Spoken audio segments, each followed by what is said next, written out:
Hey everybody, Mark Bouchard with Police Mentors. This video is going to be about advice from a field trainer. So I had 5 police recruits as a primary field trainer and a whole bunch as a secondary, and I'm going to share some of what I learned.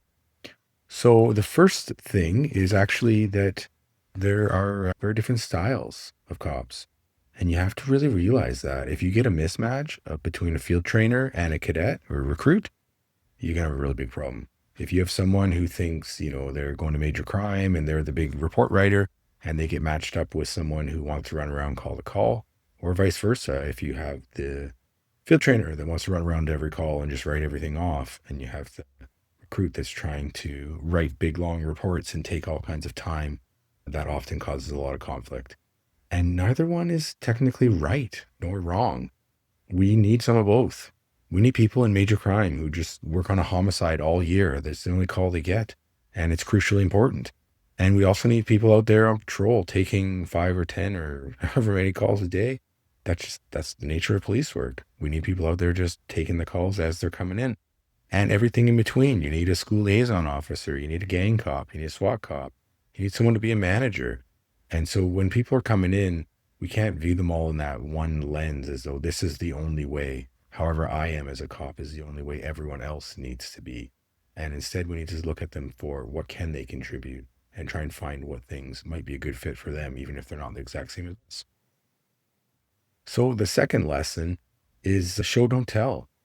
It's important to demonstrate what's expected. When I would have a police recruit, the first thing I would do is show them how I do the job. And my way is not the only way, but it's better than just throwing them in the fire and watching people struggle or fail. Instead, I would say, here's how I do my notes. Here's how I talk to people. Okay, let's take some calls. I will go and take this call. You can watch me do it. You can just watch and learn. And then I would slowly transition the easier calls over to them. So now that's their chance to practice. Here's a noise complaint or whatever, something very trivial. And then if there's a major call, I'll take that one. And then over time, we get to the point where you take over everything. But we build up your confidence on some of the easy calls first. That brings me to the third point. They need to practice. They need to do it themselves. I've seen times when field trainers just do everything for the cadet or the recruit because it takes longer.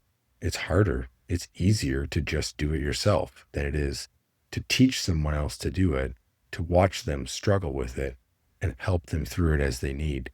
It takes much longer, but that's the process they need. So you have to actually give them the chance to practice and to learn and to struggle their way through talking to someone and to make their own decisions. Like at first, they're often wanting to come to you and say, oh, what should I do? Should I write the first ticket? I don't know. What do you think? What do you want to do? And we're not doing them any favors if we just tell them the answer. And maybe at first we do tell them the answer and we tell them why we're doing that. But over time, instead, teach them and empower them to make their own decision. Say, it's your call. You get to decide. It's actually a really positive thing to be able to pass that over to them. And number 4 is we have to create a supportive environment. Policing culture can have a lot of cynicism and negativity and complaining and the jokes and all that. But we need this person to be successful. As a department, as an agency, we've invested easily many tens of thousands of dollars into seeing this person be successful.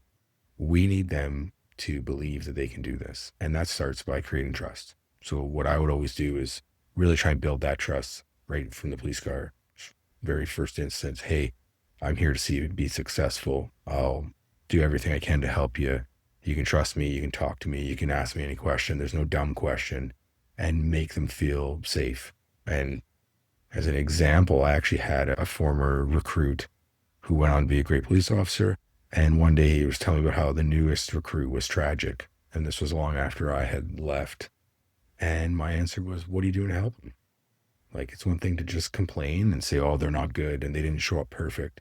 Okay, well, what do they got to work on and how are you going to help them with it? Instead of just complaining that they're not good enough. And I'm not saying we need to pass everyone. We don't. We need to have standards, but we should be doing everything we can to first off pre-screen people so we bring the right people in, but then everything we can to set them up to be successful. And that for them, they need to feel confident that they can try things, that they can make mistakes, and that we won't be there to ridicule them and tell everyone in the department how stupid they were. Instead, we'll be there to support them and coach them through it. And even like for me, I've had recruits where they struggled with a really tough call. And when I knew that they had struggled with it when I wasn't there, and we would just rehearse it. Like it was a next of kin notification where you have to go tell someone their loved one has died, which is actually really hard to do. And I've been there for many people's first next of kin notification, and it's pretty tough.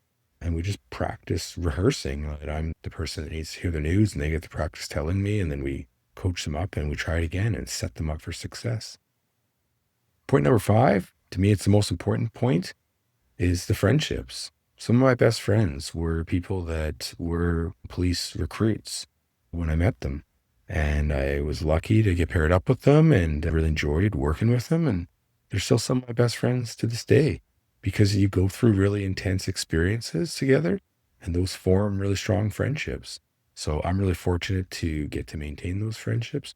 So whether you're on the recruit side, whether you're on the field training side, just remember that person at one point you're their mentor, your leader, you have a lot of power and authority over them, but another day down the road, they might be one of your best friends. So I recommend that to find a way to treat people with kindness and respect. All right, that's my 5 points. So leave a comment. Let me know what you think. Let me know any other videos that you'd like to see. Hit like, hit subscribe, and also you can check out my book. It's in the link. You can see it up in the corner there. Setting My Sights on Stigma, Thoughts from an Injured Mind. I spent 4 years writing this. Never meant to sell it to you. I wrote it because I want to help you. And you can go to my website. You can actually plug in your email and you can get a copy for free because I just wrote it to help you. All right, good luck with whichever side of field training you're on, and thanks for watching this video.